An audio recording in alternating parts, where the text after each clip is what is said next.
Assault on Ugledar by Russian paratroopers against Ukrainian troops. After successfully advancing to the city's borders, Marines of the Russian Navy's 155th Marine Brigade of the Pacific Fleet learned that Russian paratroopers had already raided parts of Ugledar. But the Russian troops suffered a serious defeat because of the Ukrainian troops, who not a few have defeated dozens of Russian Marines. To do this, various types of military equipment were used. While in the assault on Ugledar, the Ukrainian fighters were greatly assisted by heavy artillery systems and light rifle attackers. At present, Ugledar is controlled by Ukrainian troops, which is due to the fact that the Ukrainian armed forces have more troops and a tactical advantage. As a result, the Russian troops lose the initiative in this sector of the front and suffer losses.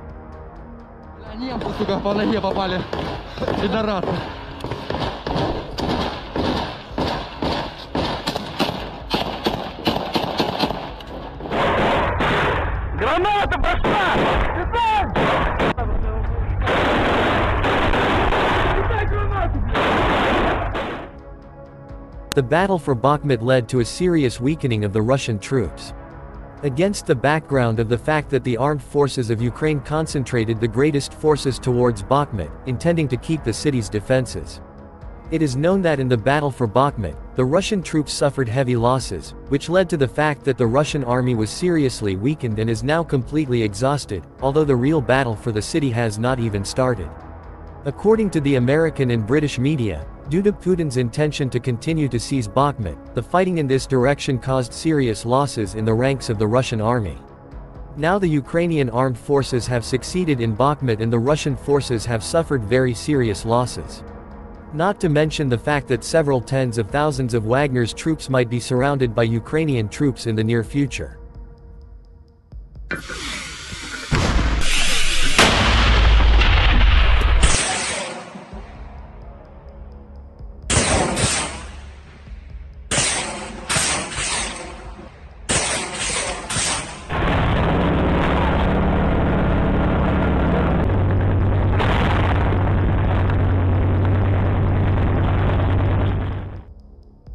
In one battle, a paratrooper destroyed 8 enemy armored vehicles, 5 tanks and 3 BMPs.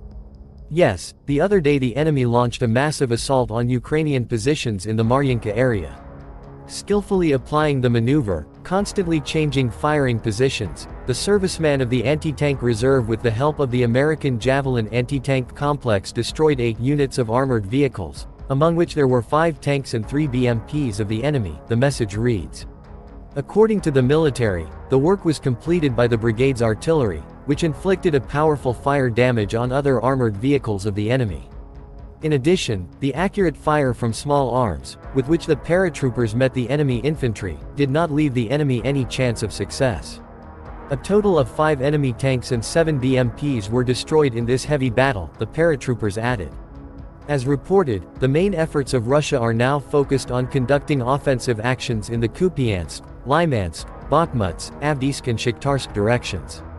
At the same time, the Russians are increasing the pressure on the front line in the Luhansk region, and near Vuhledar. On the contrary, they are reducing the pace of the offensive.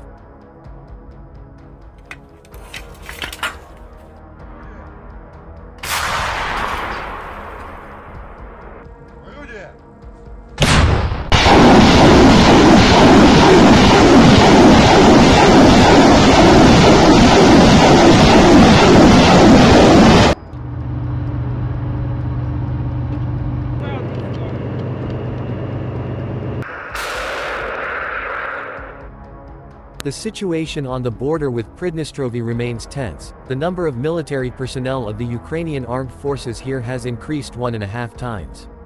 Against the background of how the armed forces of Ukraine began to deploy its troops on the border with Transnistria, it is noted that the number of Ukrainian troops here has increased by almost 1.5 times and reached about 6,000 to 7,000 people. The situation in the region is not yet critical, because the Ukrainian army does not show aggressive and hostile actions, but at the same time the situation is quite tense. There were no more provocations after the UAF used drones on the border with PMR a few days ago and tried to blind the border guards, but the deployment of 10 battalions was a very dangerous attempt by Kiev. Moscow previously stated that in the event of an attack by Ukraine on Pridnestrovye, adequate measures would be taken. While the Ukrainian armed forces were allegedly preparing provocations with an alleged attack by Russian peacekeepers, which should become grounds for retaliatory action from Kiev.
Один 5403.